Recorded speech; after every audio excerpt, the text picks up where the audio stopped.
ça voulait dire on est heureux. La bohème, ça voulait dire on est heureux. Hola, buenos días, un gusto saludarlos. Soy Liliana Hidalgo, directora general de CCIFA, de la Cámara de Comercio e Industria Franco-Argentina. Bueno, quiero comenzar agradeciendo sobre todo a Marcelo Taboada, presidente de la Comisión de Sustentabilidad, porque hoy es un nuevo webinar de esta comisión. Él nos ayuda mucho en la coordinación, y a todo el comité ejecutivo de esta comisión que trabaja muchísimo, y a Silvia del Campo desde la Cámara que coordina esta actividad. Bueno, el tema de hoy es interesantísimo, es economía y cambio climático, desafíos e impacto en las empresas. Tenemos 4 oradores de lujo. Empiezo presentando brevemente a cada uno con sus currículos brevemente. Tenemos como primera oradora, va a estar Bárbara Hartenek. Ella es consultora de sustentabilidad especializada en negocios de triple impacto. Es licenciada en Administración de Empresas por la UBA y con varios posgrados en marketing corporativo, gestión de proyectos sociales y liderazgo consciente, especialidad en el triple impacto de los negocios. En segundo lugar va a estar Pablo Cortines. Él es consultor en finanzas sostenibles, director del programa Bonos Verdes y Finanzas Sostenibles de UCEMA. Tiene una gran experiencia en todo lo que es estructuración y colocación de transacciones. Es miembro del comité de inversiones del 4º mayor fondo de pensiones de Argentina, y tiene una experiencia muy importante en finanzas sostenibles con instituciones financieras y grandes empresas. En tercer lugar va a estar la oradora Verónica Gutmann. Ella es doctora en economía, es investigadora y consultora de temas de economía ambiental, cambio climático y desarrollo sostenible. Bueno, es magíster y licenciada en economía, especializada en economía ambiental, cambio climático y desarrollo sostenible. Tiene estudios de posgrado en economía de la energía y planeamiento energético, y tiene más de 18 años de experiencia en actividades de investigación y consultoría en proyectos solicitados desde el sector público y organismos multilaterales. Además es docente universitaria de posgrado y autora y coautora de muchas publicaciones. Como último speaker tenemos a nuestro querido Marcelo Taboada. Él es presidente de Certificación Sustentable, presidente de la Comisión de Sustentabilidad de la Cámara de Comercio e Industria Franco-Argentina. Es experto en desarrollo sustentable, huella de carbono, economía circular, implementación de acciones de mitigación y adaptación para enfrentar el cambio climático. Bueno, antes de pasar la palabra a Marcelo, que va a dar una breve reseña de la actividad de la comisión, les quiero contar que las preguntas, si las pueden hacer por el chat, mejor, así al final Silvia las puede leer. Y les quiero decir que lamentablemente unos minutitos antes del final me voy a tener que retirar, así que los saludo ya desde ahora, pasándole la palabra a Marcelo. Muchísimas gracias a todos los speakers que están acá con nosotros, y Marce, te paso la palabra. Bueno, Liliana, muchísimas gracias. Buenos días a todos los que están participando de este nuevo webinar organizado por la Comisión de Sustentabilidad de la Cámara Francesa. Nuestro objetivo este año, con un grupo de gente que integramos la comisión, es desarrollar todas las temáticas que impactan en las empresas vinculadas al cambio climático y a los efectos que ello genera, y que las empresas deben estar preparadas.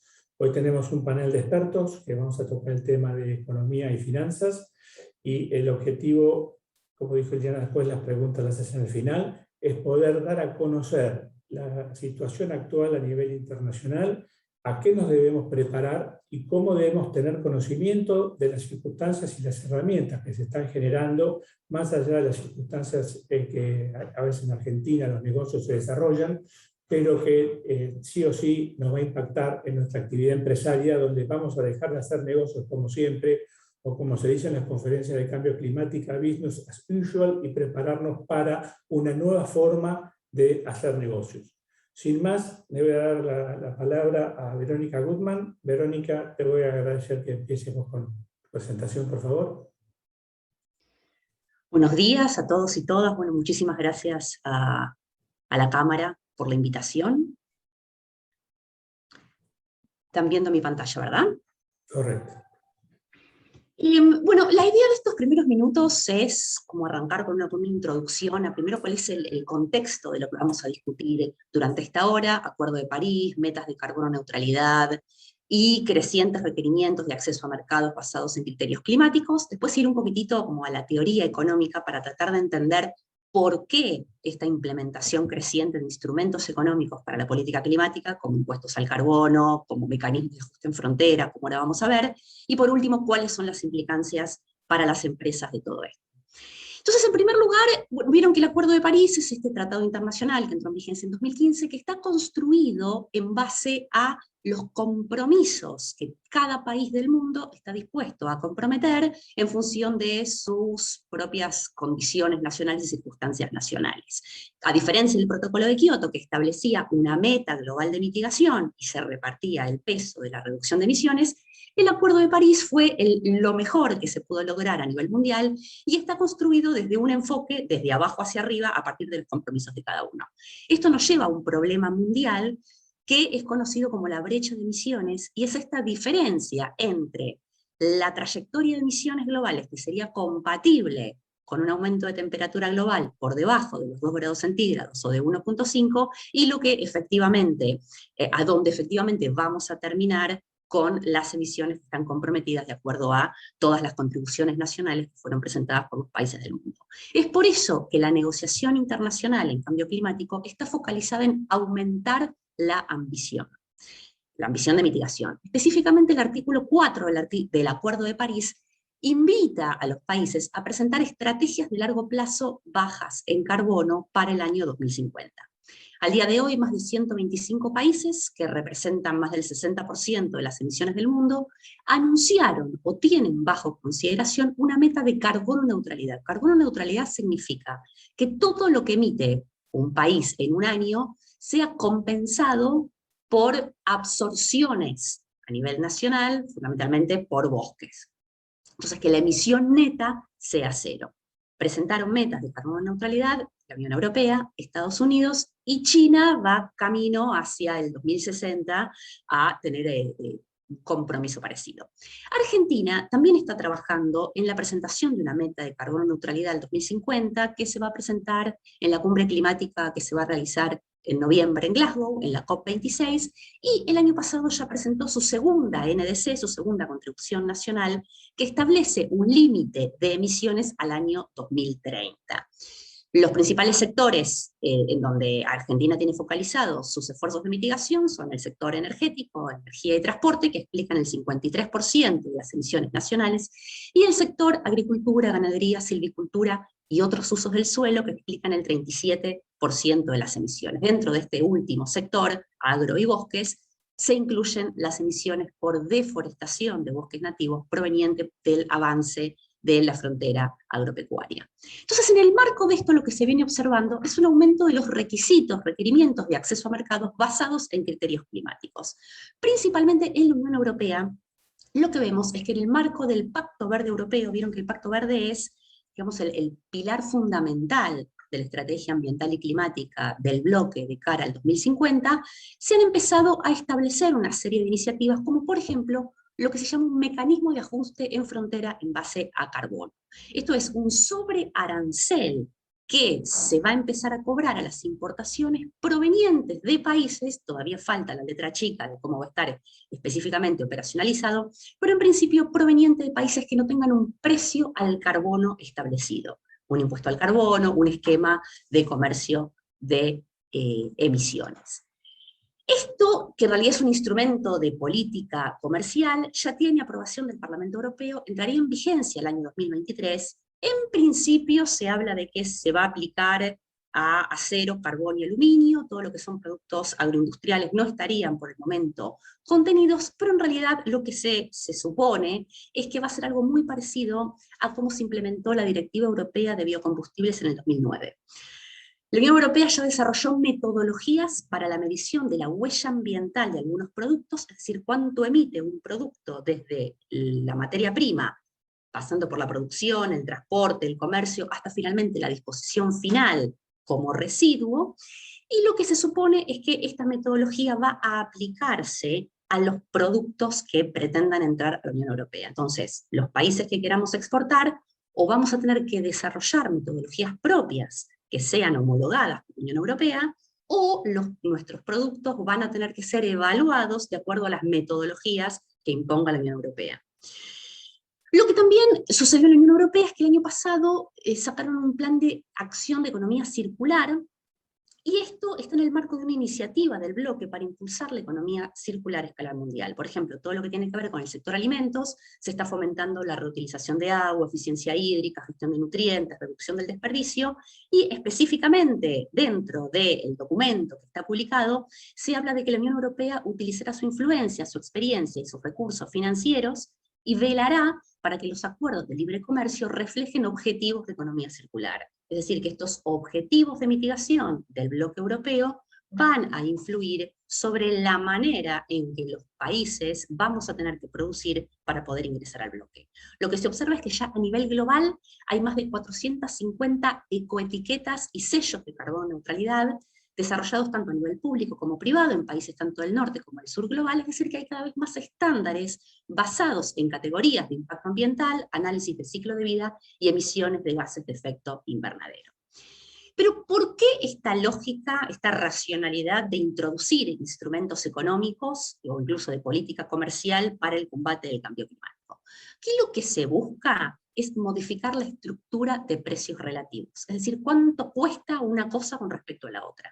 Y aquí lo que se busca es encarecer relativamente todo lo que se produzca de manera no sostenible, en base a combustibles fósiles, mediante deforestación de bosques nativos. Entonces, al introducir un impuesto al carbono, un sobrearancel a productos importados que no cumplan con determinados requisitos ambientales, lo que se busca entonces es darle prioridad y abaratar relativamente productos sostenibles, productos basados en energías renovables, productos libres de deforestación. ¿Y esto por qué? Porque lo que explica la teoría económica es que el mundo está como está, porque las emisiones de gases de efecto invernadero han sido siempre gratuitas, o sea, emitir es gratis. Y esto es porque las emisiones son lo que se conocen como una externalidad negativa, un impacto que un agente impone sobre otro sin que medie una compensación pecuniaria.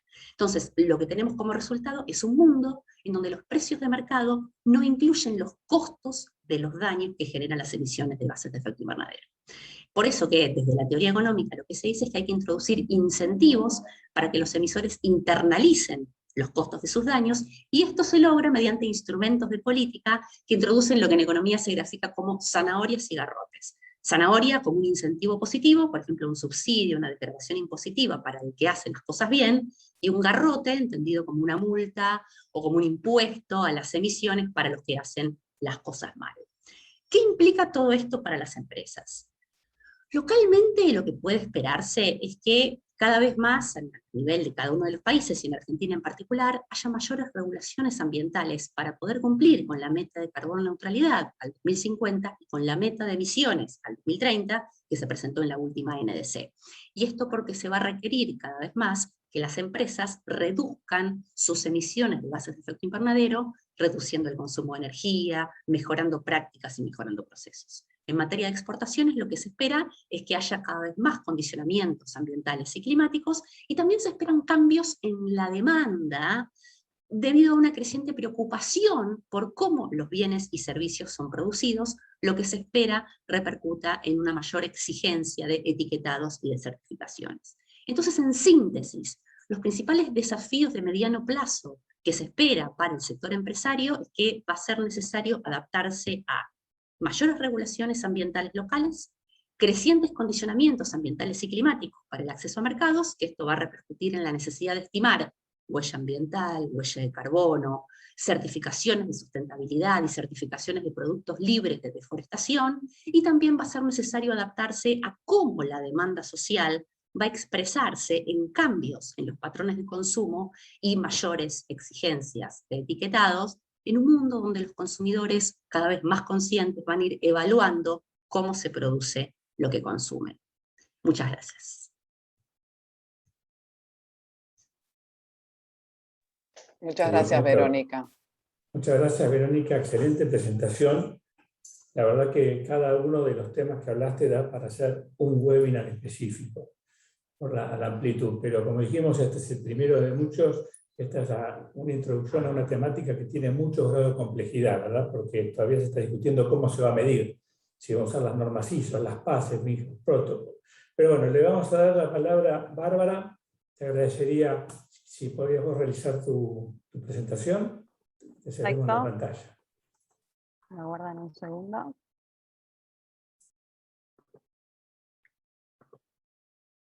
Si me confirman que se ve, Marcelo. ¿Estás cargando? Ahí se ve perfecto.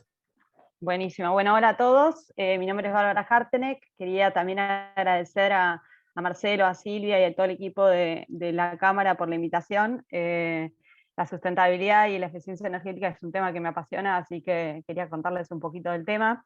Esta foto es para empezar, es el Palacio de Congresos Europa de Vitoria-Gasteiz, queda en el País Vasco, y después de una reforma que hicieron bastante grande, con una ampliación consiguió ahorros energéticos de un 70%, así que lo quería traer como pequeño ejemplo para abrir.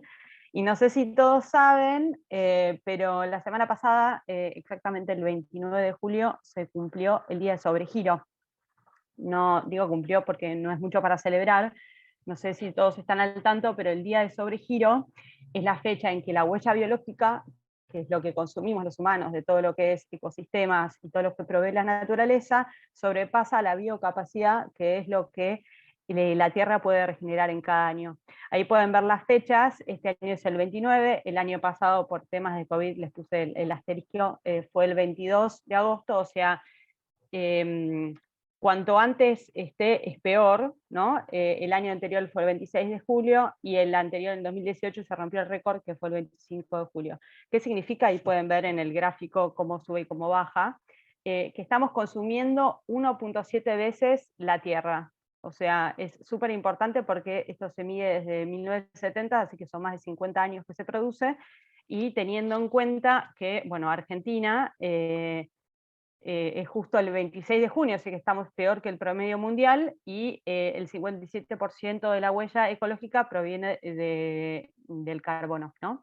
Así que esto son las fuentes del Global Footprint Network. Así que ahí muy bien, como explicó Verónica, estamos hacia el camino de la carbono neutralidad hacia 2050 con el Acuerdo de París, así que les traigo algunas ideas de cómo ver, de cómo lograr la carbono neutralidad, ¿no? Primero es partiendo de dónde estamos hoy, ¿no? Es imprescindible medir, no puedo cambiar lo que no mido, y es como ver una foto para entender así a dónde puedo ir si estoy en A y quiero ir a ver de alguna manera ver hasta las opciones de B, ¿no? ¿Y qué puedo hacer después? Y bueno, ir reduciendo, tomar acciones, ahí como dice, para reducir la cantidad de carbono, bajando las emisiones de los gases contaminantes, y empiezo por lo más fácil, que es optimizar el consumo energético. Puedo bajar la demanda de energía primaria, y ahí también el número de las emisiones. Luego podría pasar a la sustitución por equipos y combustibles que sean menos intensivos. Y después, ¿cuál es el paso siguiente, no? Compensar la idea de la captura y del almacenamiento en campo para remediación posterior, y la posibilidad de compensar con créditos de carbono que se financian proyectos forestales o captura de carbono. Ahí les puse dos datos que me parecen interesantes. Según la Agencia Internacional de Energía, las emisiones de carbono relacionadas con el sector energético, en particular con los combustibles fósiles, van a seguir aumentando, ¿no? Y las inversiones de eficiencia energética tienen un potencial de aumentar el crecimiento económico global en un 1.1. Y si estamos hablando de eficiencia energética, ¿no? Nos podríamos basar en la naturaleza y su sabiduría, que es la máxima representación de la eficiencia, ¿no? Una flor gasta ni más ni menos de lo que necesita para crecer. Puede ser poético para muchos, pero a mí me encanta ver cómo la naturaleza es intrínsecamente eficiente. Y si pensamos en un edificio como un agente o un organismo biológico, deberíamos buscar que tenga un metabolismo basal bajo, que es que use o que se necesite la mínima cantidad de energía para brindar un determinado nivel de confort, ¿no? Ahora les invito a pensar un poquito cuánto tiempo pasamos en construcciones, ¿no? Sean edificios, casas, restaurantes, no sé, lo que se les ocurra. Da el dato que en promedio una persona pasa 22 horas al día, ¿no? Entonces, si estamos casi todo el tiempo en lugares y con cosas que demandan energía, sea que sea para lo que necesitemos, podríamos revisar una de las cosas es la eficiencia, ¿no? Esto de, volvemos así como la huella, como el camino recién que les mostré, los primeros 2 pasos serían medir y reducir. Podríamos hablar de que, como más allá de que es una estrategia integral, ¿no? La parte primera, que es la parte simple, les voy a repetir y me encantaría que se lleven esto por lo menos, es que si no mido no lo puedo cambiar, así que si no sé en qué gasto, por ahí estoy haciendo cosas que no son necesarias, al ser medible es más fácil ver la eficiencia, puedo comparar números y ajustando internamente procesos o partes del negocio, ¿no? Que en general las inversiones de eficiencia son mucho más bajas y de repago mucho más rápido que las grandes inversiones que tienen que ver especialmente en edificios corporativos o plantas o establecimientos de gran volumen. No es la idea, es no irme lejos, ¿no? Es dónde consumo hoy que puedo medir eficiencias. Bueno, y con el análisis de los datos, ahí les puse un grafiquito, es entender qué y cómo, ¿no? La cantidad de carbono que se puede lograr depende tanto de la tecnología como de las personas que lo utilizan, así que nosotros vamos a tratar de enfocarnos un poco en la tecnología. La eficiencia energética es una de las alternativas de reducción de emisiones que es más económicas a nivel mundial y el repago se está amortizando cada vez mucho más rápido. Así que, en otras palabras, el ideal es tratar de gastar lo menos posible por unidad de superficie y por otra parte aprovechar el máximo de lo que nos dan las ventajas relativas de energía que tenemos con el clima de manera gratuita en cada localidad o ubicación. Después, obviamente, como ahí explica, podemos avanzar con la reducción si pensamos en invertir en energía renovable, pero de nada serviría si lo hacemos y el edificio es energéticamente ineficiente. Acá les traigo unos casos, y este es muy gracioso porque la ley de Murphy es tal cual. Estoy quedándome unos días en lo de mis padres por un tema personal y ahí pueden ver que está le saqué una foto para que lo vean porque es muy gráfico, está claramente la salamandra y al lado una ventana que la parte de arriba no cierra, entonces parecería, lo traje porque dije, no, esto es como, lo tengo que mostrar, parece que uno trabaja el tema y se lo encuentra en todos lados, a veces, por eso lo puse ahí como ley de Murphy, nada, me resulta que esto, si llegara a medir a mi padre cuánto está gastando con esto, creo que le puedo llegar a agarrar, no un infarto, ojalá que no, pero se preocuparía. Hay un caso que me encantó, que hace un par de años lo estuve analizando, que es el del City Foundation y Fovisi que se hace en Argentina. Ellos lo que hacen es mejoran las casas con alto consumo energético porque tienen poca hermeticidad o falta de aislación térmica y les brindan las mejoras, ¿no? Ellos lo tratan desde el tema de la inclusión porque empobrece el hogar y atenta a lo que, con la inclusión, que obviamente tiene que ver con la parte de lo que a ellos les cuesta todo el tema de energía, ¿no? Que para los sectores más bajos generalmente es mucho más alto. Bueno, es un caso que está buenísimo, sé que es en residencias y no en empresas, pero lo quería traer. Y ahora si pensamos en grandes edificios, no sé, pensamos que pueden ser los edificios que hasta fueron más afectados por la pandemia, no sé, hospitales, universidades, escuelas. Ahí podemos ver casos que me parecen impresionantes. Hace poco estuve con una charla con Veolia, que es de la Cámara, y nos contaron unos casos que estuvieron haciendo con el IAET y la Austral. Igualmente creo que hay un montón de ejemplos en la Cámara que podrían contar después. Sé que Francia es pionera en el tema, así que me encantaría saber un poco más y que nos cuenten y nos transmitan. Y si vamos a hablar de medir y reducir, la idea es después diseñar soluciones. Les traje este grafiquito porque para mí es espectacular, así como los Legos, yo soy medio fan, la idea del plan de optimización tiene que ser escalable, desde algo muy sencillo que se pueda ir aplicando, cada vez esto de que tiene menor tiempo de repago, y el tema es que obviamente tiene que ser personalizado y a medida, ¿no? Como si pensamos que no existe un sistema uniforme, no es que algo que puedo aplicar a cada empresa, si me sirve en una, por ahí puede funcionar para la otra, eso no es así, así que deberíamos ver exactamente las necesidades de cada establecimiento para poder ver cómo avanzar.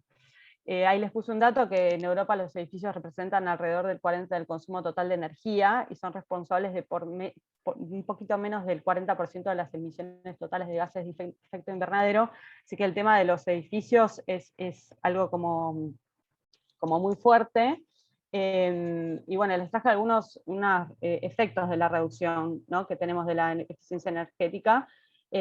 Obviamente el costo a nivel económico, para mí siempre hablo de que todo lo que sea eficiencia y sustentabilidad son negocio, obviamente porque hay un mayor ahorro, hay un menor costo, que se traduce siempre en una mayor rentabilidad, y si estamos hablando de empresas, uno de los pilares del triple impacto es que sean sostenibles a nivel económico, pero también a nivel ambiental y social, ¿no? Genera un gran impacto también el hecho de que si yo tengo que generar menos energía del tipo que sea, pero especialmente las limpias, las menos limpias, la extracción, por ejemplo, si la reduzco, no estoy generando mayor impacto ambiental, ¿no? Hay que cuidar los recursos naturales y a las personas, especialmente cuando las comunidades donde está la extracción son afectadas por las energías menos limpias. Y bueno, no sé si se acuerdan que les conté el día de sobregiro, pero esto tiene mucho que ver, la idea de que entre el 30 y el 40% de la eficiencia energética suple la demanda futura, ¿no? Entonces, está analizado por el Global Footprint Network, que si modernizamos los edificios e industrias con tecnología de ahorro energético existente, sea como sea, ¿no?, en sistemas mecánicos, control de conservación de agua, temperatura, calidad del aire, etcétera, se retrasaría la fecha de sobregiro por 21 días, que es un montón. Y lo bueno es que no se perdería la comodidad de nada. Y bueno, les traigo para ir terminando, dos gráficos que para mí están buenísimos. Este es de McKinsey, que habla de las distintas tipos de eficiencias que se pueden buscar. Obviamente todos los que son fucsias son energía, pero el primero de todos, y es el que más impacto tiene, es la eficiencia de edificios. Piensen que representa el 40% de los recursos energéticos, entonces esto en Europa, ¿no? Pero es importantísimo empezar a trabajar con estos temas. Y bueno, este es otro que me encanta también ver, es de la Agencia Internacional de Energía, son los escenarios de China, que están viendo en un escenario de nuevos tipos de política tributaria, de política pública, tienen a la eficiencia como uno de los mayores escenarios, ¿no?, y enfoques para dar. Bueno, para cerrar, le quería agradecer y bueno, compartirles esta gran foto de nuestro país, ¿no?, que tiene una mezcla de naturaleza y energía, que esperemos que cada vez sea más eficiente. Así que muchas gracias a todos por escuchar y por estar ahí. Gracias, Bárbara. Gracias, excelente Gracias. presentación. Bueno, vamos a pasar a Pablo Cortines. Bueno, muchas gracias por la invitación a la Cámara. Yo voy a hablar de un tema que está vinculado con lo que mencionaron tanto Verónica como Bárbara, pero desde otro punto de vista, que está relacionado con cómo cumplir con los acuerdos de París, con el ODS, y estos compromisos que ha tomado Argentina, si es que no tenemos financiación. Entonces, cuando uno habla, por ejemplo, de cumplir los objetivos de desarrollo sostenible, esos 17 ODS que tienen 169 metas específicas, a mí me gusta ponerle números, ¿no? Y los números estimados previo a la pandemia para poder alcanzar esos 17 ODS eran estimados en lo que sería la suma de los productos brutos internos de las principales 4 economías de América Latina, es decir, de Brasil, de México, de Argentina y de Colombia. Entonces la pregunta siguiente es, insisto, antes de la pandemia, ¿cómo hacemos para que eso se pueda llevar adelante? ¿Y cómo hacemos para cumplir con los compromisos de país, incluyendo el compromiso de Argentina, que como bien dijo Verónica, fue el segundo compromiso, la segunda NDC, que fue presentada hacia fines de 2017. En consecuencia, todos estos compromisos, o más bien contribuciones, difícilmente puedan llegar a concretarse si no se tiene una estrategia de financiación para todos esos cambios que se ven más bien a nivel global cuando uno habla de los ODS y del Acuerdo de París, pero cuando uno los baja, como lo hizo recién Bárbara, en términos de eficiencia energética o de energías renovables, por mencionar los más conocidos, claramente nos encontramos con problemas. Entonces la estrategia de financiación o la estrategia de disminución de los gases de efecto invernadero, tanto a nivel país, es decir, agregado, como a nivel individual, puede estar muy bien, pero si no existe una estrategia de financiación es muy difícil que se pueda cumplir. Sin olvidarnos que la mayoría de los países en desarrollo, esa NDC que tiene esas contribuciones están divididas en dos. Una que es la incondicional, es decir, que el país dice yo me arreglo con lo que tengo, no necesito prácticamente nada, y la otra parte es la condicional, y esa condicionalidad está dada por conseguir de los países desarrollados lo que sería transferencia tecnológica, recibir capacity building y por otro lado recibir justamente financiación. Entonces por esto es que yo menciono que el tema de la financiación me parece clave. Ahora, para hacer una larga historia corta, en los últimos años y a partir de más o menos mediados de los 90, aparecen una serie de iniciativas de financiación a nivel internacional. Yo voy a ir contándoles algunas de ellas muy rápidamente, pero sí les adelanto que Argentina, en términos de la inmensa mayoría de estas iniciativas, viene bastante mirándola de atrás. Entonces, en el centro de la escena aparecen los bonos verdes, que es una manera de financiar proyectos, que no es solamente para empresas, sino que también es para provincias, municipios, bancos, que a su vez la bajen a las pymes. Después vamos a hablar un poquito más sobre eso.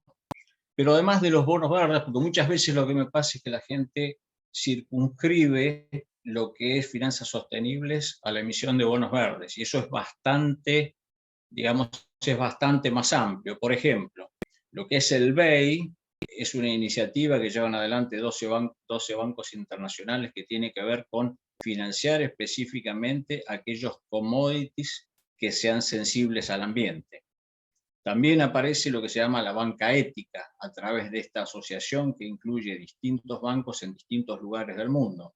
Seguramente escucharon hablar de Joan Melé, que está haciendo un trabajo bastante importante en lo que es América Latina, trayendo la banca ética, que surgió de lo que es Triodos Bank en Holanda y que después fue a España. Ese trabajo en América Latina ha rendido su principal fruto a través de Doble Impacto, que es una iniciativa en Chile, que tiene un criterio de armar financiación para proyectos que sean elegibles según lo que es banca ética, que incluye los temas ambientales y los temas sociales, también los temas culturales y los temas de educación, a través de lo que es un fondo cerrado y también a través de lo que sería crowdlending. Entonces, estas iniciativas están surgiendo y se está trabajando además en una iniciativa a nivel de Río de la Plata, que incluye Argentina e incluye Uruguay.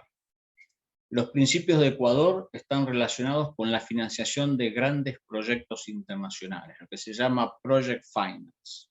Mucho de eso vinculado con infraestructura. Entonces hay un grupo de países que ya son más de un grupo de bancos que son más de 120 en todo el mundo, que adhieren a los principios de Ecuador y de esta manera lo que hacen es clasificar los distintos proyectos que se van a financiar en proyectos A, B y C, según el nivel que tenga de incidencia en cuestiones ambientales y también en temas sociales.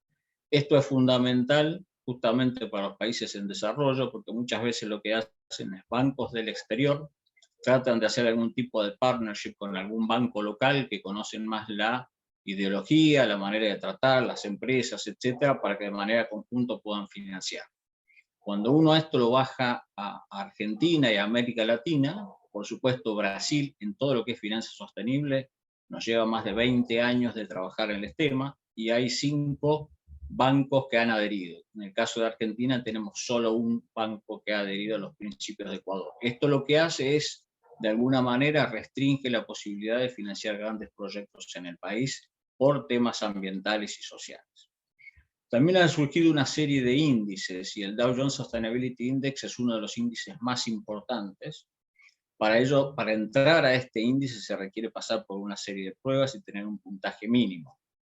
Muchos de los bancos internacionales están dentro de esto y esto tiene que ver mucho con los temas sectoriales. Entrar ahí es una cuestión de prestigio y abre muchísimas puertas. Si lo traemos nuevamente a América Latina, Bancolombia, que es el principal banco de Colombia, hace 2 años fue el número 1 en el mundo.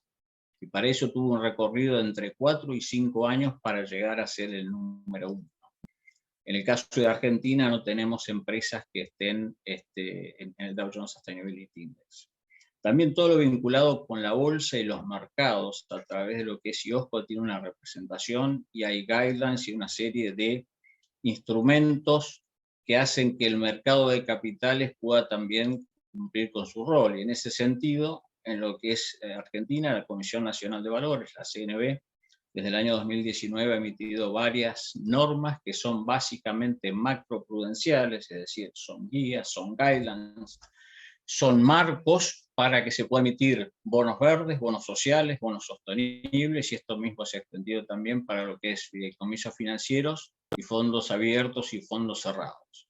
Si bien estamos comenzando en la Argentina en toda esta temática, es importante que el regulador de alguna manera brinde este panorama y marque la cancha para tener en cuenta qué es lo que se puede hacer, cómo se debe hacer, pero sobre todo como una manera de difundir este tipo de instrumentos que son bastante nuevos para Argentina.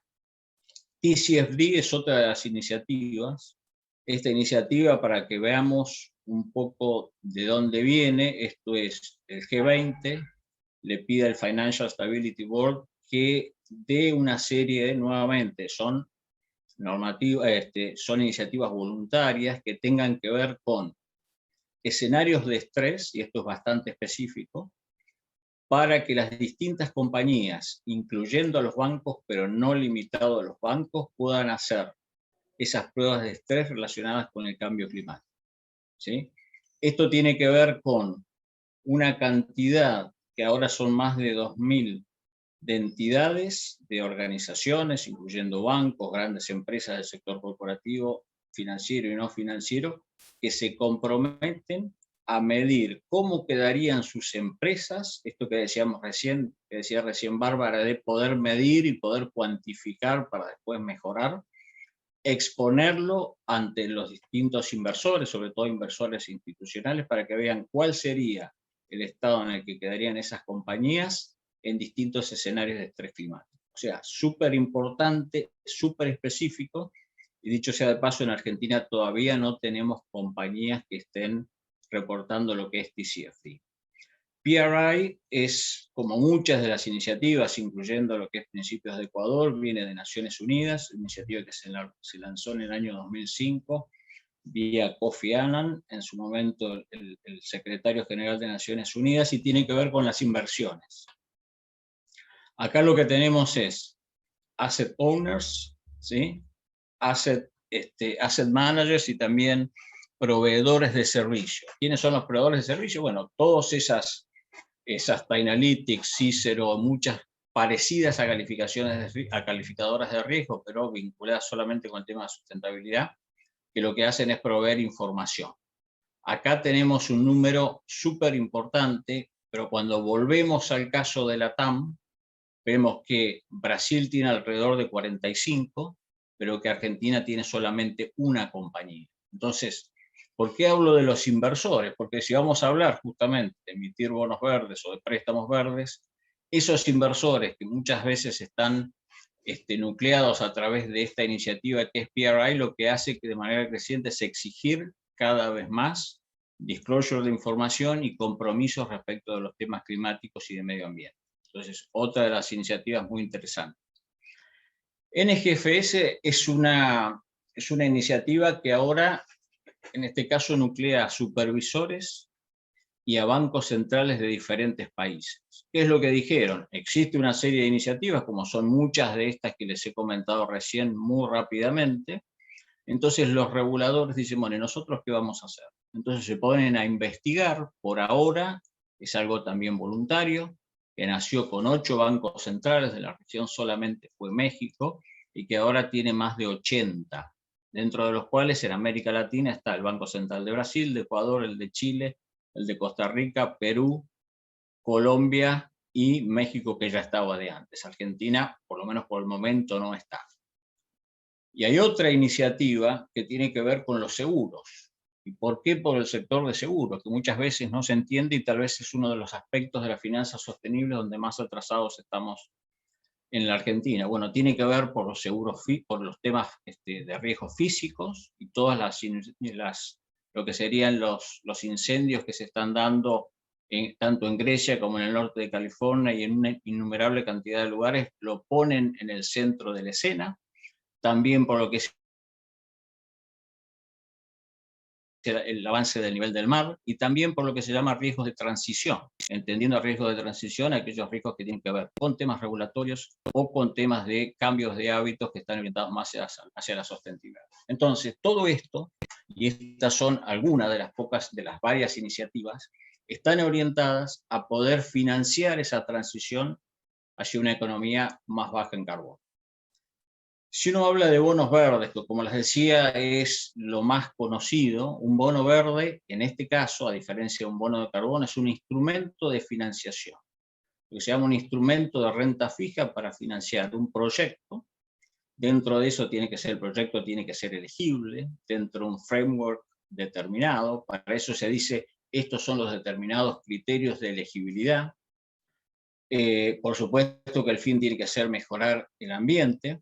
El tercer criterio tiene que ver con la administración de los fondos, lo que se llama use of proceeds, o el uso de los fondos que me van a dar, ¿quiénes? Los inversores, para que yo, empresa, por ejemplo, pueda implementar un parque eólico en el interior del país, por ejemplo. Bueno, esos fondos tienen que estar individualizados para que no sean utilizados para otros fines. Y el cuarto criterio que tienen normalmente los distintos frameworks internacionales, que básicamente son dos, es el tema del reporting. El tema del reporting es fundamental para evitar el greenwashing o el social washing o el gender washing, dependiendo de cuál sea el tipo de instrumento que se lanza. Entonces, estos bonos verdes nacieron, el primero lo lanzó el BEI, que es el Banco Europeo de Inversiones, en el 2007, y en el 2020 llegaron a 270.000 millones de dólares aproximadamente. Si uno suma desde el 2007 hasta el 2020, inclusive se llegó a $1 trillion, y se multiplicaron por 3 en solamente 5 años y por 100 en un periodo desde el 2012 hasta el 2020. Entonces estamos hablando de un nivel de crecimiento bastante vertiginoso, se pusieron de moda de alguna manera. Cuando uno lo trae a América Latina, estamos hablando que solamente el 2% del total de los bonos emitidos en el mundo se emite en América Latina, con 2 países que tienen una supremacía muy importante, Brasil desde siempre, y Chile, que empezó a emitir en el año 2020, bonos soberanos verdes. El Estado chileno, así como Argentina emite muchos otros, emitió el primer bono soberano verde de la región. Y de esa manera, dado el tamaño de esos bonos, fíjense ustedes, en 2019 el tamaño de los bonos en términos de billions, algunos fueron de 1.2 billions y así sucesivamente, logró en algún momento equiparar a Brasil. Y en América Latina, en términos del destino de esos fondos, si uno a esta foto, este gráfico de torta, lo ve a nivel global, energía y eficiencia energética tiene el 31%, cuando lo vemos en América Latina tiene un 44%, seguido de transporte. Transporte, es importante decir que es básicamente todo Chile, porque la inmensa mayoría de los bonos verdes que les comenté recién de Chile fueron para el tema de transporte, lo que sería el metro de Santiago, y trenes. Y en términos de uso de la tierra, que uno diría, bueno, acá está Argentina, podría ser lo que normalmente pensaríamos en función de la matriz productiva, es básicamente el 90% pulp and paper de Brasil. Cuando uno habla de Argentina, el 90% de los pocos bonos verdes que se han emitido ha estado básicamente dirigido hacia energías renovables y eficiencia energética, lo cual me parece que tenemos muchísimo ahí para diversificar en términos del uso. Este es el PRI que yo les comentaba recién. Entonces, cuando uno ve cuál ha sido desde el 2006 el nivel de crecimiento, y estamos hablando de alrededor de 100 trillones y de casi más de 3.000 signatarios, estamos hablando de un movimiento que todos aquellos que quieran emitir bonos verdes o tener préstamos verdes tienen que tener en cuenta, porque el PRI de alguna manera es el que está marcando la cancha y que está diciendo, me voy a fijar en esto y en esto para ver si te voy a comprar ese bono que les comentaba recién. Simplemente para ver qué es lo que está pasando en América Latina, en términos de iniciativas generales vinculadas con las finanzas sostenibles. Este era el mapa de aquellos países que tenían algún tipo de iniciativa hasta 2018. En 2019, por suerte, pudimos implementar, trabajando desde Fundación Vida Silvestre, una iniciativa que es el Protocolo de Finanzas Sostenibles, que ya firmaron 21 bancos, que representan 80% de market share. Se unió después Bolivia y se unió Chile más recientemente. Este protocolo que les mencionaba fue promovido por Vidinvest y por Fundación Vida Silvestre. Logramos el apoyo de las 3 cámaras de bancos. Estos son los 18 bancos fundadores y después se sumaron estos 3 y estamos en proceso de que se sume uno más. Esto me parece importante porque después de haber mencionado todas las iniciativas internacionales y qué es lo que está pasando en la TAM, es importante mencionar que desde abajo o desde atrás hay un grupo de bancos que están trabajando en esto porque tienen 4 estrategias y esas 4 estrategias incluyen, capacitan el tema de tener líneas verdes, incluyen el riesgo ambiental y el riesgo social. Eso es un poco lo que cubre. Para ir finalizando, el COVID también está metido en el tema de lo que es los bonos, ¿no? Cuando uno ve, si uno dice el 100% de los bonos climáticos, por llamarle de alguna manera, o de los bonos temáticos, me dicen ahora, en 2018 el 83% eran verdes, bajaron al 74% porque crecieron los bonos sostenibles, y en este sentido es importante mencionar que los bonos sociales son bonos que tienen que ver con reconstruir el tejido social, con infraestructura, con vivienda básica, protección de grupos vulnerables, inclusive con salud.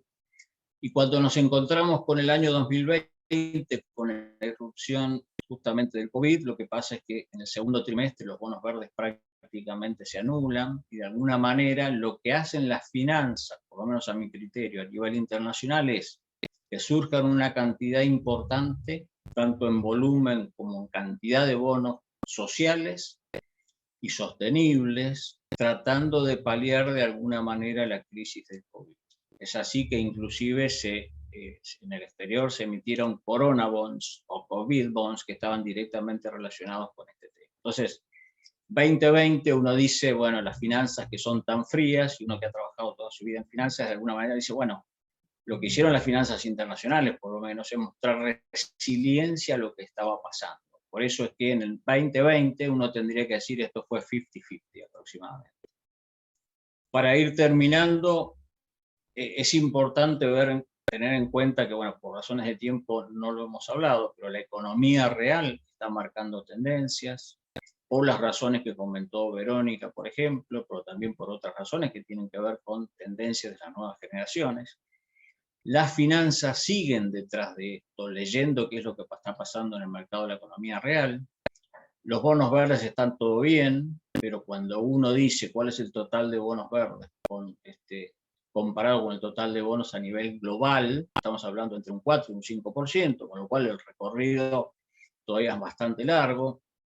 La TAM, salvo Brasil, México, Colombia y ahora Chile, está bastante detrás en este sentido, y algunos de los números que les comenté también tienen que ver con esto de la concentración en el destino de los fondos. En función de lo que está pasando a nivel mundial, de todos los fondos que van a ir o que están yendo hacia los diversos países, de que las instituciones financieras, los MDBs, el BID, el Banco Mundial, la CAF, el BEI, etc., no van a dar abasto, no existe otra solución que lo que se llama Blended Finance. Blended Finance es una manera de juntar inversores genuinos, de juntar banca local, de juntar banca internacional, de juntar banca de desarrollo, con garantías, etcétera, etcétera, para que se pueda llegar a financiar todo este gap de financiación que les comenté hacia el principio. La NDC, ya lo mencionamos, hay una parte que sobre todo los países en desarrollo necesitan financiar, y para eso es importante tener, además de lo que se llama la Long Term Strategy, tener una estrategia de financiación de todas esas transformaciones que tienen que hacer los países, el tema de acceso a los mercados. Entonces, el día que aparezca un banco, que aparezca un cliente en un banco y que quiere una financiación, uno de los temas que le voy a preguntar si está orientado hacia mercados del exterior es qué te están pidiendo en el mercado de afuera y si lo tenés. Entonces, empieza a ser un requisito independientemente de que sea una barrera para arancelaria, como queramos llamarle. En el caso de Argentina, la base, en función de todo lo que los comenté, incluyendo lo que está haciendo la CNB, la base está, como decía alguien, los proyectos también están. Yo tengo muchísimas consultas, inclusive en esta época tan complicada desde lo económico, de proyectos que quedaron, de Renovar 1, el 2 o el que sea, e inclusive de otros lados. Entonces, la pregunta es, bueno, ¿qué hacemos mientras tanto con esta macro que no nos ayuda? Bueno, yo creo que lo más importante es transformar esos proyectos o esas ideas en proyectos bancables, ver el tema de las garantías, que es una de las principales barreras para nosotros, y no quedarnos de brazos cruzados esperando a que la macro cambie en algún momento para recién transformarlo en un producto bancable. Ese es mi mensaje, les agradezco mucho. Bueno, Pablo, muchísimas gracias, excelente presentación. Bueno, te voy a pedir que dejes de compartir. Y bueno, la verdad que permítanme que ponga esto y díganme si se ve la presentación, un minuto. La verdad que entre Veneca y Pablo me han dejado poco para decir. Así que el planteo que voy a hacer es diferente, porque cuando se le plantea a las empresas el tema de impuestos, lo primero que dicen es otro impuesto más. Acá en la Argentina tenemos ya el impuesto al carbono cada vez que cargamos combustible. Pero, ¿cómo arranca todo esto? Y esto sería un poco el esquema orientador de la presentación. Esto surge por la problemática del cambio climático. ¿Por qué se dispara el impuesto al carbono? Ya vimos la medición de huella, con toda una complejidad que tiene, que no nos va a dar el tiempo para entrar en ella. Vamos a mencionar el tema de cómo funcionan los créditos de carbono. Bonos verdes, ya Pablo se ha extendido sobre eso, así que lo vamos a pasar a los mecanismos existentes de mitigación y compensación. Ahora, ¿por qué estamos viendo esto? Por la problemática del cambio climático, por lo que todos conocemos, los incendios, los maremotos, las altas temperaturas. Estamos destruyendo el capital natural, como ya bien lo dijimos, estamos destruyendo los servicios ecosistémicos, estamos superando los límites del planeta, y sí o sí necesitamos empezar a trabajar en soluciones basadas en la naturaleza o soluciones basadas en la ciencia para revertir lo que está pasando, o el objetivo del Acuerdo de París de no pasar un aumento de temperatura de 1.5, ya estamos yendo a 2 y la tendencia no es buena, a futuro.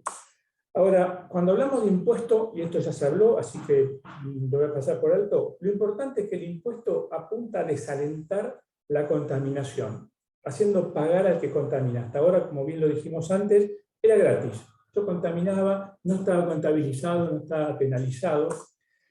Y acá ya se habló de medir la huella de carbono. Ahora, ¿qué se entiende por medir huella de carbono? Y tenemos tanto las normas ISO, las PAS inglesas o el Greenhouse Protocol, establecen 3 niveles de medir la huella de carbono: el nivel 1, el nivel 2 y el nivel 3. Normalmente se está midiendo el nivel 1 en la actividad de la empresa, el nivel 2 es consumo energético y el nivel 3 es el más amplio porque es el externo a la empresa. Lo estoy diciendo en forma muy simple, pero simplemente para que tengan conocimiento de estos aspectos. La mayoría de las empresas miden el 1 y el 2 y algunos en 3 en residuos, en algunos viajes o relaciones. ¿Qué está pasando con esto? Que hoy ya las empresas, a pesar de que no está definido cuál es el precio del carbono o el impuesto del carbono, ya están haciendo ejercicios, incorporando en sus presupuestos lo que tendrían que pagar si se establece un impuesto, que en las conferencias de cambio climático iban desde $40 la tonelada hasta $150. Inclusive el Pacto Global propone una meta de $100 por tonelada de dióxido de carbono equivalente emitida. Ahora, ¿qué hacemos cuando medimos la huella de carbono? Como bien lo dijeron antes, hay que medir para cambiar. El primer paso es mitigar, es reducir, es trabajar puertas adentro en la reducción de todos aquellos aspectos que impactan negativamente en la emisión de GEI o gases de efecto invernadero. Ahora, llega un momento en que yo no puedo reducir más. Y si no quiero pagar impuestos, tengo que acceder a la compensación para poder reducir o evitar pagar impuestos. Esa compensación, que es lo que vamos a ver un poco más ahora, se puede realizar a través de créditos de carbono. ¿Qué son los créditos de carbono? Son mecanismos que se están implementando para que, dos alternativas. Hay empresas que reducen sus emisiones y pueden vender la diferencia, por el caso, por ejemplo, del proyecto que está en Europa, después vamos a ver un poquito más eso, en donde se establecen licencias de emisión y después, a partir del año, esa licencia de emisión se va reduciendo. Aquellas empresas que logren reducirlo antes pueden vender ese crédito a las empresas que no han logrado reducirlo y establecer un mecanismo financiero. Hay otros ejemplos, por ejemplo, como Gimbal Meter, que es un proyecto en Argentina, que está en Misiones, que está trabajando en 25.000 hectáreas de bosque para protegerlo, evitar la degradación que se venía haciendo por la explotación forestal, recuperar esas tierras y a partir de ahí medir la huella de carbono, medir el carbono evitado, medir el carbono capturado, incluyendo la biodiversidad, con dos normas que certifica Verra, que es la de Verified Carbon Standard y la de Clima, Comunidad y Biodiversidad. En función de eso, Verra emite el permiso para generar créditos de carbono para aquellas empresas que necesiten o deseen compensar su contaminación, lo puedan hacer. Ahora, ¿qué está pasando en el mundo? Y esto es lo que mencioné recién brevemente en el normal tiempo, es que existen mecanismos de permisos y licencias de emisión. Hay dos ejemplos concretos, el más avanzado es la Unión Europea, como les dije recién, que aquellas empresas que superen los límites deberán pagar, y China ha lanzado el mercado de crédito de carbono, que si ustedes lo buscan y les interesa, realmente es el más grande del mundo por simplemente una cuestión de volumen de lo que se está trabajando. Y este es un mecanismo de financiamiento adicional. Tenemos ejemplos, por ejemplo, a nivel local de Geneia, que ha emitido ONs basadas en su generación de eficiencia energética con la generación de energías renovables.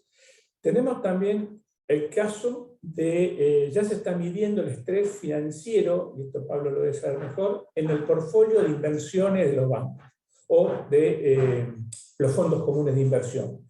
Ya se está evaluando cuál es el riesgo financiero de invertir en determinados activos y desinvertir o sustituirlos. No solamente por una cuestión de nivel impositivo, sino también por el impacto que tiene la licencia social en todas estas actividades que cuestionan. Uno de los primeros fue la Iglesia, en Inglaterra, cuyo área financiera decidió desinvertir en todas aquellas actividades que generan o utilizaban combustibles fósiles.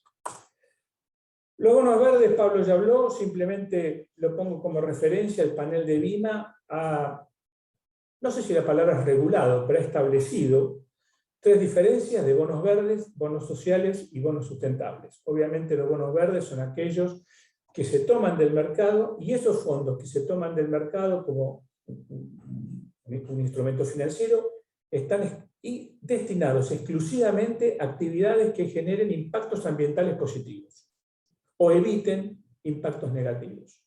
En tanto que los sociales están destinados a actividades sociales, obviamente, relacionadas al COVID, como mencionó Pablo recién, u otras actividades para mejorar la situación de grupos de población vulnerables. Y los bonos sustentables están relacionados a actividades, obviamente, de sustentabilidad en lo económico, lo ambiental y lo social, pero que de alguna manera también integran los bonos verdes y los bonos sociales por añadidura. Ahora, ¿cómo juega todo esto a nivel internacional? ¿Cómo se empiezan a definir en qué y en dónde se deben realizar inversiones? Y Europa creó esta palabra taxonomía, la traducción, que es una mezcla de tax, impuesto y economía, y es una clasificación de las actividades económicas que contribuyen a los objetivos medioambientales para mitigar y adaptar el cambio climático, y tiene 6 objetivos centrales, que son la mitigación del cambio climático, la adaptación, la sustentabilidad y protección de agua y recursos marinos, la transición a una economía circular, prevención y control de la contaminación, y protección y restauración de la biodiversidad y ecosistemas. En estos puntos se están centrando lo que son todos los marcos regulatorios y todos los desafíos que se están planteando. Que esto va también de la mano de lo que Verónica comentó sobre los mecanismos de ajuste de frontera, que lo que nosotros decimos es que esto, a la larga o a la corta, se va a convertir en una barrera técnica al comercio internacional, como en su momento fue la ISO 9000 o la 14000. El día de mañana, cuando una empresa mida su huella de carbono y tenga que reducirla, e inclusive compensarla, en algún momento, cuando entre a analizar la huella de carbono en su cadena de valor, incluyendo el alcance 3, se va a dar vuelta y le va a pedir a sus proveedores: ¿cuál es tu huella de carbono? Porque yo estoy incorporando en mi contabilidad tu huella de carbono. Y eso va a definir a quién le compro, a quién no lo compro, más allá de precio, más allá de calidad, más allá de aspectos de entrega en términos. Y le pongo un ejemplo simple que se dio en una de las COP. Supongamos que uno le va a comprar un producto a un mismo fabricante, pero uno está en Costa Rica y otro está en Argentina. El producto que ustedes quieran, ¿cuál creen ustedes que va a tener menor huella de carbono? Bueno, la respuesta es el fabricante en Costa Rica, porque tiene una de las matrices de generación de energía más limpias en Latam, por lo menos. Y eso nos va a dejar afuera a los empresarios. Y la problemática es que esto no se supera de la noche a la mañana. Uno no mitiga la huella de carbono, no compensa la huella de carbono buscando el mercado libre o implementándolo de alguna manera. Y por ejemplo, les pongo acá, se habló del tema de aseguradoras. Este es un proyecto de ley de impuesto a las aseguradoras que está hoy en el Congreso argentino, que crea un programa de sustentabilidad ambiental y obliga a las compañías de seguro a pagar un impuesto que va a estar destinado, entre otras cosas, al secuestro de carbono, reducción del impacto del cambio global. Lo pongo entre comillas, pero lo quiero mencionar, porque esto forma parte de lo que se llama legislación para el cambio climático. Hay una asociación internacional que se creó hace 3 o 4 años en la COP de Bonn, si no recuerdo mal, que se llama Law and Climate Change, y que reúne abogados especializados en temas de cambio climático para determinar el marco normativo que es necesario implementar en todos los países para, obviamente, combatir la contaminación. Y acá también podemos poner 2 ejemplos muy fáciles. Hace poco Toyota anunció que para el 2030 solamente va a tener proveedores que sean carbono neutral, pero al 2050 solamente va a tener proveedores que sean carbono negativo. Tengan en cuenta lo que esto implica para las empresas o los proveedores de componentes para la industria automotriz. No ya ser neutral, sino pasar a ser negativo. Negativo significa que no solamente compensé mi huella, no solamente mitigué mi huella, sino que tengo resto, me sobra. Y esto es un cambio radical en los aspectos productivos y en los aspectos tecnológicos para encarar. Bueno, con esto, muy rápidamente, la idea es plantear a todos, compartir los distintos escenarios que existen, los distintos desafíos, las distintas dificultades a las cuales tenemos que tener en cuenta, no mirar para atrás. Esto no somos como el avestruz que por poner la cabeza bajo la tierra el problema desaparece, ni patear la pelota para adelante, porque cuando esto llegue vamos a tener que estar en condiciones de responder en el momento. No decirle: espera, dame un cachito que voy a medir mi huella de carbono y vengo, porque no es subirme a la balanza y decir cuánto peso. El tema es complejo. Bueno, sin más, Silvia, te cedo la palabra para que vos analices o compartas las preguntas de los participantes o de quienes están compartiendo este webinar. Muchas gracias. Gracias a vos, Marcelo. Estoy mirando las preguntas, algunas fueron contestadas en forma directa, pero tenemos tiempo de hacerlas. A ver,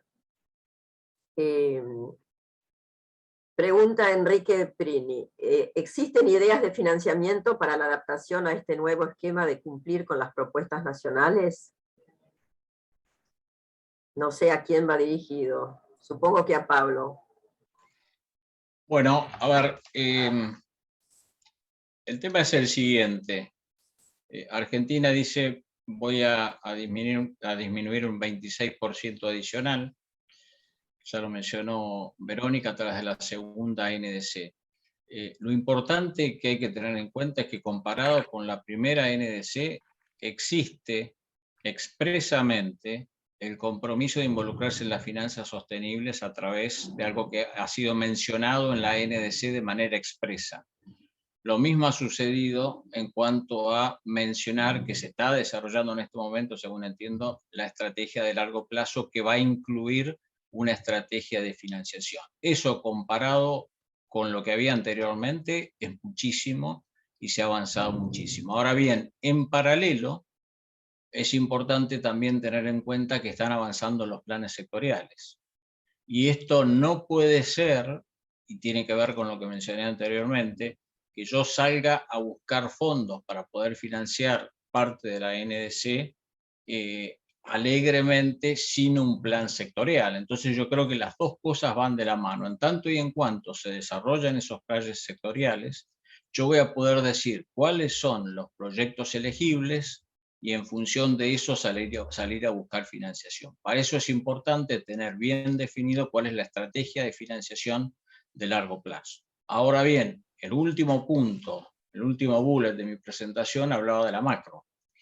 Entonces, existen situaciones que van más allá de la estrategia que pueda llegar a tener el país. Es decir, si nosotros hoy en día somos un país standalone porque pasamos de mercado emergente sin parar en la estación de mercado de frontera y vamos a países standalone, claramente es una restricción para muchos inversores internacionales. Entonces, lo importante, a pesar de esto, es tener en cuenta que la banca multilateral, el BID, la CAF, etcétera, etcétera, son instituciones que siguen apoyando a los países y que a su vez tienen cada vez compromisos mayores en términos de decir, bueno, de acá al 2030, el 30% de mi cartera de préstamos tiene que estar vinculada con los temas ambientales y sociales, y al 40% y así van creciendo. Entonces yo creo que en función de eso, de la situación del país, es importante tener todas las cartas sobre la mesa, incluyendo lo que mencioné también hacia el final, que es lo que se llama blended finance. Eso va a contribuir a que el país pueda tener financiación a pesar de la situación coyuntural. Muchas gracias. Estoy viendo una pregunta que me parece que era cuando hablaba Bárbara, que dice edificios, cuando hablabas de edificios, ¿incluye fábricas e industrias? Ahí justo le escribí abajo, le puse que el cuadro ese que mostré es solo de edificios residenciales, corporativos, educativos, hospitales, pero que obviamente se puede trabajar también en eficiencia energética en plantas industriales, así como en energía, en agua, en distintos tipos de eficiencia. Está bien. La siguiente pregunta de Sebastián Fernández Vila, también me parece que es para ti. Pregunta, si el 40% de la generación es de edificios y similares, ¿por qué estamos, al menos en la TAM, tan lejos de poder llegar a implementar medidas o acciones concretas en este sentido? Y primero, como les dije en un momento, la eficiencia en la reducción depende no solo de la tecnología, sino también de las personas que la llevan adelante, y especialmente todo lo que tenga que ver en edificios residenciales. Sí, creo también que Argentina es un caso muy particular y también impacta en algunas partes de América Latina con respecto a lo que es financiamiento, tasas de interés y la posibilidad de repago, ¿no? Como acá se nos hace un poco más difícil poder llevar adelante inversiones de este estilo cuando salís de Argentina, países como Chile, como Colombia, Brasil, es mucho más fácil, sea mucho más fácil que acá. esperemos que tanto que estamos hablando, que haya más posibilidades y más oportunidades para poder llevarlas adelante. Piensen también que en Argentina la mayor parte son pymes, entonces si estamos hablando de pymes que ya cuentan con fábricas, con edificios, es más difícil que las inversiones que por ahí pueden llegar a traer una multinacional, que generalmente las hacen. Bien, muchas gracias, Bárbara. Después pasamos a una pregunta de Jorge Guberman, que se dirige a Verónica. Dice, muy buena presentación, felicitaciones. Y la pregunta es, ¿globalmente el cambio climático perjudica el crecimiento económico en el corto y en el mediano o largo plazo? Inversamente, ¿las acciones de mitigación limitan o deterioran el crecimiento económico? Sigue, me parece. Hizo muchas preguntas. Bueno, contesto esas, bueno, gracias, pero bueno, sí, justamente el problema con el cambio climático es que lo que se espera es que a largo plazo, y ya hay manifestaciones que se están viendo actualmente, mayores inundaciones, mayores sequías, aumentos de temperaturas promedio y extremo, todo eso va a agravar principalmente la situación de países dependientes de la agricultura o de actividades económicas que son más dependientes del clima. Particularmente lo que tiene que ver con Argentina, se espera que al 2050, por ejemplo, todo lo que tiene que ver con ganadería, quizás no va a ser tan fácil implementar sistemas ganaderos como los conocidos actualmente, sino que va a ser necesario invertir en riego, en cuidado de pasturas, para poder garantizar pasto para las vacas. Entonces, los modelos productivos, tal cual los conocemos ahora, fundamentalmente los agroindustriales, son los que principalmente van a verse afectados por el cambio climático. Pero también suceden cosas como, por ejemplo, situación de empresas petroleras en la región de América Latina que tenían un oleoducto en una región selvática, determinada, un poco seca, ¿no? Y que de repente ahora se inunda. Entonces está habiendo problemas de infraestructura donde se pudren los caños porque pasan cosas climáticas que antes no pasaban. Entonces, eso implica entrar en mayores costos para reponer infraestructura, mayores costos de adaptación preventiva, porque si aumenta el nivel del mar, aumenta la dinámica de rompimiento de las olas, puede haber mayor daño de infraestructura costera, entonces todo eso va a repercutir en tipos de gastos que van a tener que afrontar los gobiernos repercutiendo en el PBI. También todo lo que tiene que ver con gasto social, por ejemplo, por aumento de enfermedades transmitidas por vectores, como pueden ser ratas fundamentalmente, o mosquitos, el tema de extensión de áreas más cálidas, va a haber más mosquitos, más dengue, puede llegar a haber mayor colapso hospitalario y mayor necesidad de destinar recursos frente a eso. Lo que tiene que ver con las medidas de mitigación, en lo que se viene trabajando internacionalmente, es en lo que se llaman medidas ganar-ganar, medidas win-win. Es decir, medidas que tengan co-beneficios ambientales, sociales y económicos. Medidas que no solamente reduzcan emisiones, sino que, por ejemplo, lo que mencionaba Bárbara de eficiencia energética. Se reduce consumo de combustibles y a la vez se generan ahorros económicos. Entonces, con ese ahorro económico, quizás una empresa puede ampliarse, tomar más personal. Entonces, la idea es que la mitigación sea diseñada no solamente con el foco único en reducir emisiones, sino como con esta inteligencia, ¿no? Como de poder ver el panorama completo y entender de qué manera diseñar estrategias que le sirvan a las empresas y que le sirvan al país.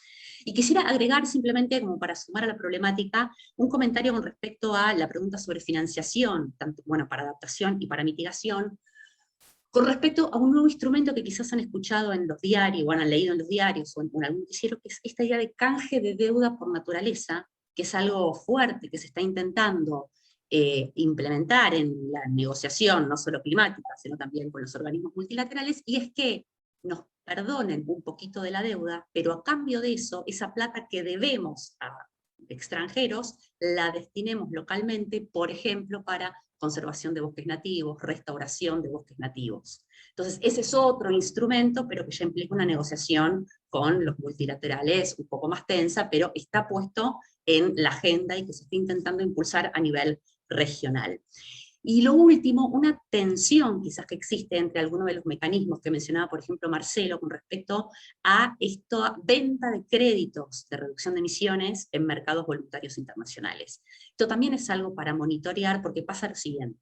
Por lo que se llama el principio de doble contabilidad, una reducción, una absorción, por ejemplo, una plantación de eucalipto que captura carbono, si ese certificado, esa captura, se la vendemos a Bayer, o se la vendemos directamente al gobierno suizo, técnicamente nosotros no podemos computarla en nuestro inventario. Entonces, por un lado, tenemos ingreso de divisas por esa captura, que puede servir para un proyecto en particular, pero nos compromete el cumplimiento de nuestras metas climáticas. Hoy por hoy pasa algo, porque ¿se acuerdan el del mecanismo para un desarrollo limpio, el MDL, que eso era un mecanismo que funcionaba dentro de la convención, y había todo un procedimiento donde los proyectos tenían que ser aprobadas por los gobiernos tenían que emitir una carta de no objeción. Entonces, solamente con la autorización de los estados, ese certificado tenía validez internacional y se compraba. Ahora, en los mercados voluntarios, eso no sucede. Pero, por ejemplo, el caso que se mencionaba de Geneia, las emisiones evitadas gracias a los parques eólicos o parques solares, Argentina no las va a poder computar en el inventario. Entonces, ahí hay una tensión sobre cómo los gobiernos van a tener que, no sé si regular, porque legalmente no se podría, pero sí organizar esas ventas, compraventas. Porque en paralelo, en el marco del artículo 6 del Acuerdo de París, en la negociación internacional, se está negociando cómo articular esto. ¿Qué pasa si un país vende una reducción? ¿Cómo se computa? ¿Qué va a pasar aparte hacia atrás? Con reducciones de proyectos que se han vendido, pero que Argentina ha computado en inventarios pasados. Entonces, ahí hay un problema técnico que va a terminar de impactar en temas regulatorios y en temas económicos de qué pasa con este mecanismo de compra y venta de certificados internacionalmente. Gracias. Muchas gracias, muy interesante y muy complicado. A ver, sigo con las preguntas de Jorge, que por ahí en parte las contestaste. ¿Cómo y cuánto están incorporados los requisitos ambientales y de economía circular en el Acuerdo Unión Europea-Mercosur? Bueno, sobre eso, justamente el tema que está más trabado es el tema de las cláusulas de sustentabilidad, y particularmente lo que está mirando mucho la Unión Europea es qué es lo que está pasando con la deforestación de la Amazonía bajo la gestión de Bolsonaro.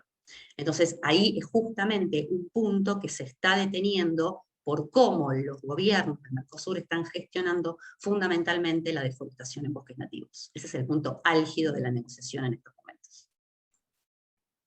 Bueno, y la del sector ganadero, que también planteaba Jorge, por ahí ya la contestaste. En el sector ganadero argentino, ¿cuánta sensibilidad hay a la generación de gases de efecto invernadero y qué acciones o planes para mitigarla? Bueno, lo que tiene que ver con el sector ganadero, aquí pasa algo, porque a todo esto se suma una situación adicional que posiblemente hayan leído, que es este cambio de paradigma hacia dietas saludables y sostenibles, que implica fundamentalmente como una bajada de paradigma desde Europa, pero también desde Canadá, Estados Unidos, de un menor consumo de proteína animal y un mayor consumo de proteína basada en plantas. De hecho, bueno, va a haber ahora una cumbre sobre sistemas alimentarios en septiembre, en el marco de la ONU. Entonces, sobre eso también hay un debate técnico que tiene que ver con qué genera más gases de efecto invernadero, una hectárea cultivada o una hectárea ganadera. Todo indica que la hectárea cultivada gana porque las emisiones ganaderas por fermentación entérica, por excretas en pasturas, es uno de los principales drivers de emisiones a nivel nacional. Pero dentro de Argentina hay toda una discusión técnica también sobre de que no se están contabilizando en inventarios la captura de carbono que pueden producir las pasturas y los pastizales. Esto todavía no ha sido medido en campo, pero digamos desde el sector ganadero, un poco lo que se plantea es que esto es una visión muy eurocentrista y que países asiáticos y que incluso África van a seguir consumiendo carne, que de hecho va a aumentar el consumo de proteína animal. Entonces ahí hay como una tensión de visiones a futuro, que si esto le sumamos los problemas que el cambio climático va a traer a futuro y la mayor necesidad de adaptación, pues lo que hablábamos antes, riego de pasturas, otro tipo de mecanismos para alimentar ganado, que aparte también hay otra discusión de que hoy por hoy se planta mucho cereal para alimentar ganado, y que si esas superficies se destinan a alimentación humana, el cuento sería otro. Entonces la ganadería está empezando a estar en el ojo de la tormenta, pero hoy un poco lo que se percibe del sector ganadero argentino es que hay como una resistencia a ese cambio, y también pasa algo, no es lo mismo ganadería en la zona núcleo del país que lo que es la ganadería familiar y de subsistencia, que trabaja más en zonas marginales y que son los que más están presionando sobre bosques nativos. Acá también me da el tema social. Si no se hace ganadería, ¿qué se hace?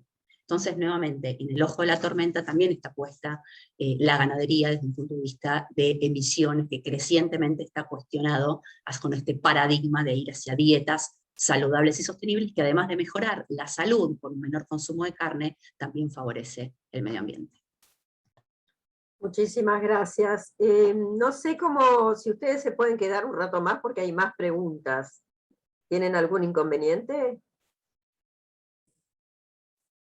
¿No? Y Bueno, hagamos yo alguna y tratamos de cerrar Sí, yo a las y 6:30. media como tengo mucho. otra reunión. Bárbara, ¿vos te tenés que ir?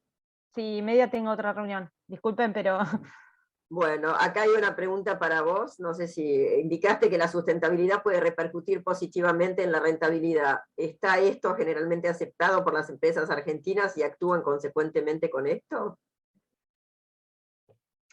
mirá, hay como una aceptación general, después el actuar consecuente es lo que se dificulta. Todo lo que tenga que ver con empresas grandes o multinacionales, sí, muchas veces vienen las bajadas de sus casas matrices o de otras sedes, y es más fácil también porque tienen que tener regulaciones, cumplimentar con regulaciones. Después, como les dije, la mayor parte de las empresas en Argentina son pymes, entonces ahí se empieza a dificultar un poco más. No quería meterme mucho en este tema, pero el tema de la estabilidad del país implica que las decisiones que sean más a largo plazo sean evitadas en cierta manera por decisiones más a corto plazo, y también el hecho de que no es lo mismo empresas que tengan una trayectoria bastante más amplia que empresas que son de menos antigüedad, por ahí también en eso están más abiertas. El hecho de que hay muchas empresas que ya vienen con nuevas, que vienen con el chip de que por ahí son empresas que están enfocadas más en tecnología o tecnología aplicada, les es mucho más fácil. A nivel pymes,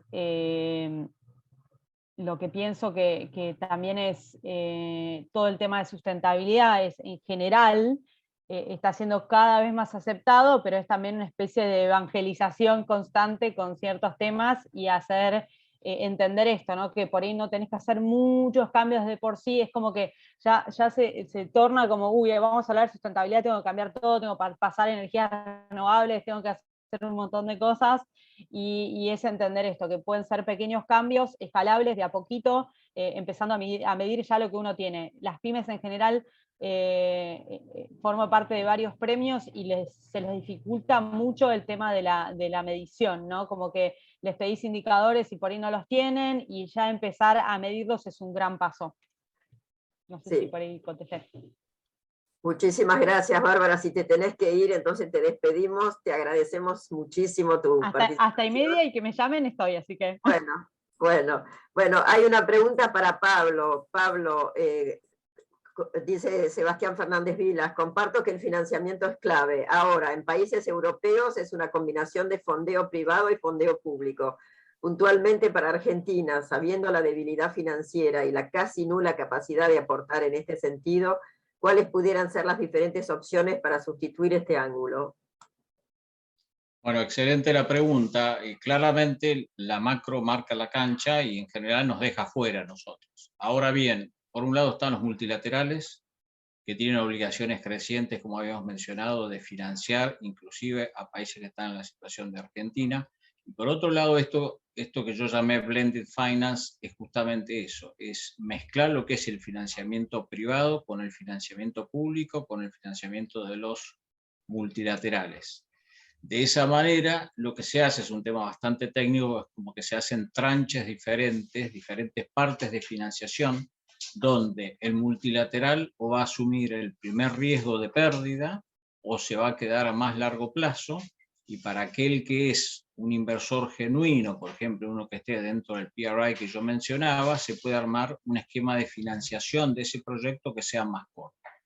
En consecuencia, reuniendo las distintas partes y que sea, digamos, es un esquema de financiación bastante complejo, pero se puede llegar a hacer. Otra cuestión, que justamente ahora estoy trabajando en un proyecto que tiene financiación a través de un esquema de un fideicomiso en el exterior, de manera tal que no se incurra en el riesgo argentino. Para eso, la empresa que necesita la financiación tiene que ser una empresa exportadora y que se comprometa a que cuando le pague el importador de afuera, eso vaya a un fideicomiso, es una estructura fiduciaria que se tiene en el exterior.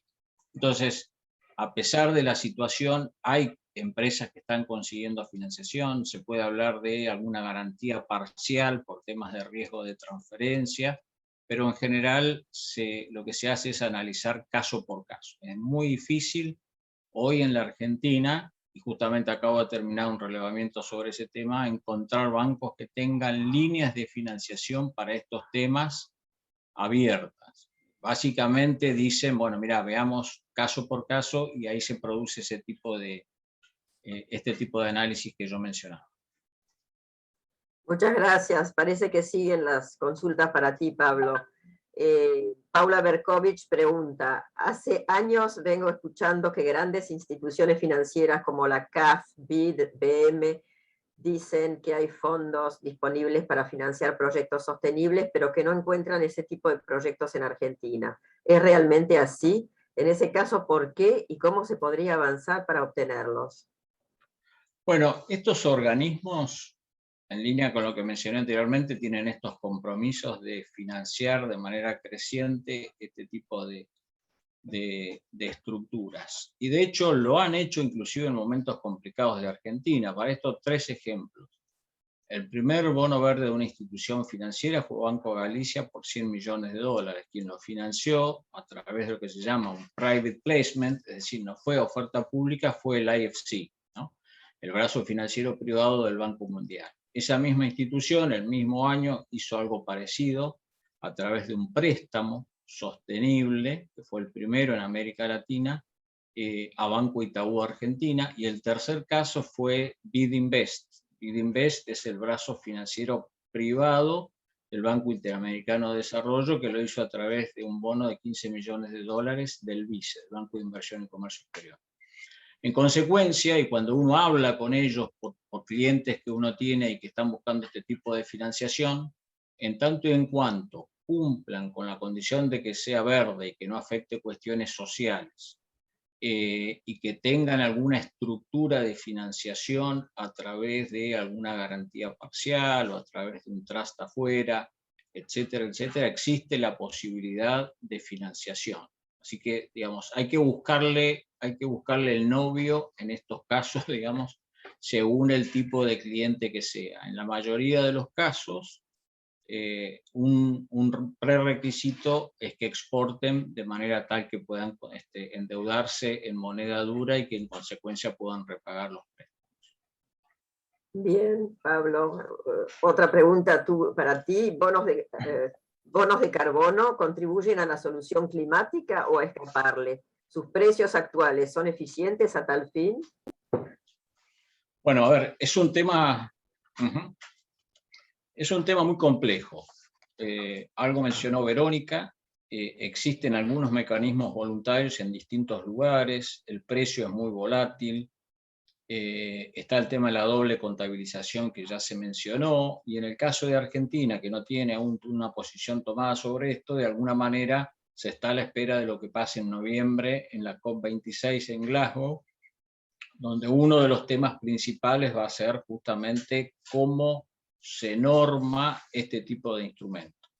Ahora, a mí me ha pasado en varias oportunidades en los últimos años que aparece gente con proyectos de inversión acá en la Argentina y la pregunta que me suelen hacer es, bueno, ¿y qué precio le pongo a los CERS, a los certificados, a estos bonos de carbono? Y la verdad es que yo lo que les digo es, mirá, dado el nivel de incertidumbre que hay, si el proyecto pasa a ser positivo en términos de el valor actual neto, como consecuencia del precio que le pones al carbono, no lo tengas en cuenta. ¿Por qué? Porque el nivel de volatilidad y el nivel de incertidumbre que existe respecto de eso hace que hoy en día mi consejo sea que se le ponga un valor cero o un valor muy bajo dado el nivel de incertidumbre. El otro tema que me parece muy importante es que, dado lo que está pasando en la Argentina y estos temas no resueltos respecto de lo que son los CERS,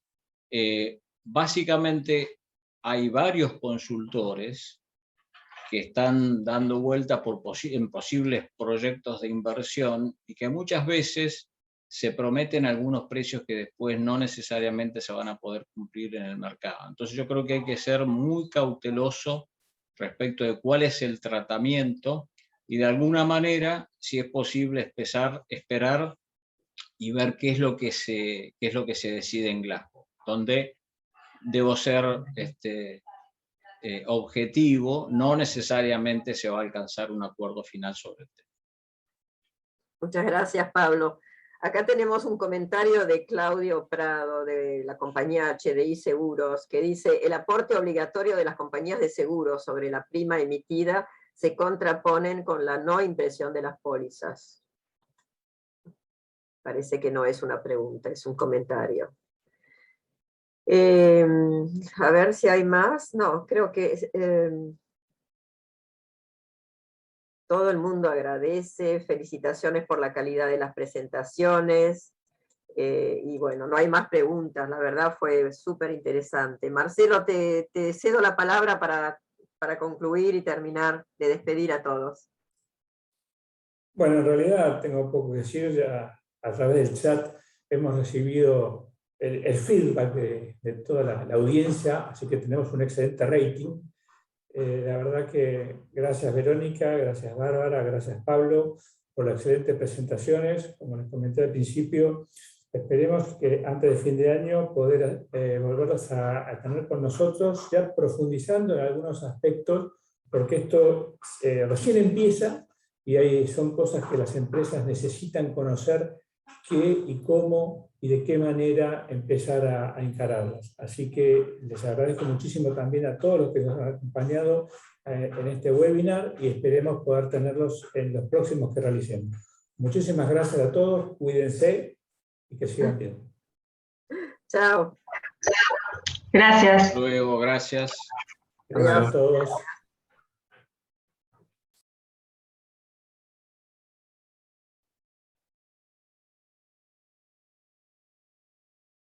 Adiós.